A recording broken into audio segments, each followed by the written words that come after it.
Hello everyone welcome to my channel. आज के आपनादेरके आमी हैदराबादी स्टाइलेर चिकेन कारि रेसिपि देखाबो। एर जोन्नो प्रथमेई एकटा फ्राइंग पैनेर मध्य आमी तेल निये निচ্ছি। এই সরষের তেলটা একটু গরম হতে দেব।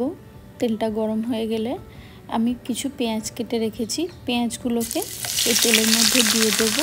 তারপরে পেঁয়াজগুলোকে ভালো করে ফ্রাই করে নেব।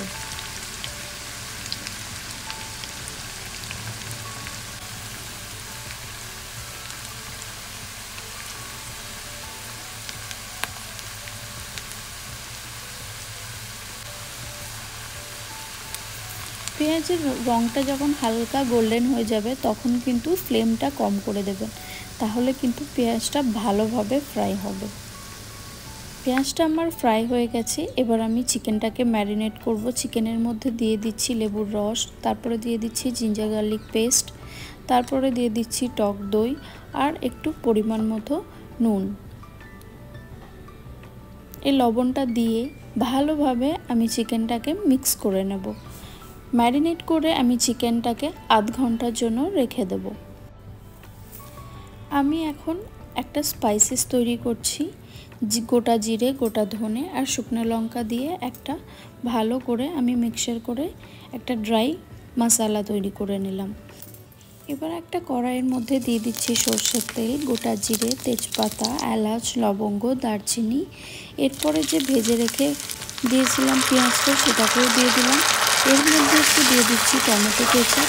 তারপরে এইটাকে খুব ভালো করে কিন্তু কষতে হবে। বেশ 2-3 মিনিট মতো কষে নিতে হবে, তেলটা যাতে ভালো করে বেরিয়ে আসে। এরপরে দিয়ে দিচ্ছি লবণ, লঙ্কা গুঁড়ো, হলুদ গুঁড়ো, জিরে গুঁড়ো পরিমাণ মতো। তারপরে এই মশলাগুলোকে আমি ভালো করে কষিয়ে নেব। বেশ 2-3 মিনিট ধরে ভালো করে কষাবেন যাতে মশলাটা কাঁচা না থাকে। তারপরে একটুখানি জল দিয়ে দেবেন। জল দিয়ে দেওয়ার পর এটাকে আরও ভালো করে কষিয়ে নেবেন। যখন মশলাটা কষানো হয়ে যাবে ম্যারিনেটেড চিকেনটা একটা একটা করে আমি দিয়ে দিচ্ছি। এবার এই মশলাটার মধ্যে ভালো করে আমি চিকেনগুলোকে আবারও কষিয়ে নিচ্ছি।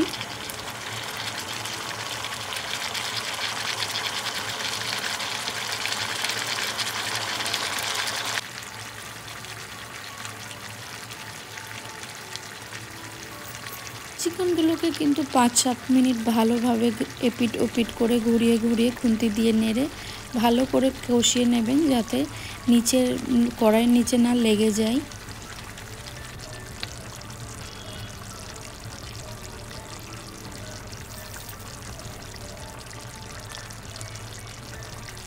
পাঁচ 7 মিনিট ভালো করে কষানো হয়ে গেছে। এরপরে দিয়ে দিচ্ছি যে স্পাইসেসটা আমি তৈরি করেছিলাম, আর রঙের জন্য আমি দিয়ে দিচ্ছি কাশ্মীরি রেড চিলি।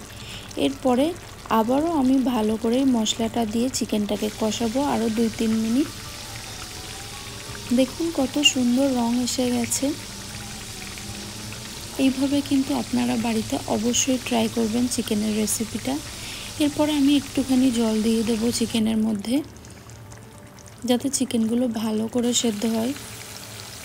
তারপরে আরও 2 মিনিট মতো আমি ভালো করে কষিয়ে নিচ্ছি চিকেনটাকে। আর আমাদের হায়দ্রাবাদি চিকেনের রেসিপিটা কিন্তু অলমোস্ট রেডি হয়ে গেছে। আপনারা কিন্তু অবশ্যই এই রেসিপিটা ট্রাই করবেন। আর আমার রেসিপিটা কেমন লাগলো আমাকে কমেন্টে অবশ্যই জানান। থ্যাংক ইউ ভিউয়ার্স আমার ভিডিওটা পুরোটা দেখার জন্য। এরকম আরও ইউনিক রেসিপি দেখার জন্য প্লিজ আমার চ্যানেলটা সাবস্ক্রাইব করবেন। আর এরকম রেসিপি আপনারা আপনার বাড়ির প্রিয়জনদের সাথে বানিয়ে খান। Thank you, take care, bye by.